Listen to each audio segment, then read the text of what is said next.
Daihatsu Hi-Jet, 17-й год. Вон, снимаем двигатель. Да все, едет вроде Мишань. Вот отвязали он вместе с коробкой.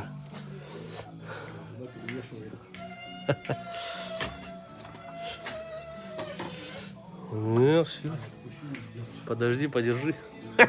Для ролика на. Вот так вот выглядит зверь. Трехцилиндровый. Ну, время потратили что-то. Ну, часок не торопясь. Вообще на лайке.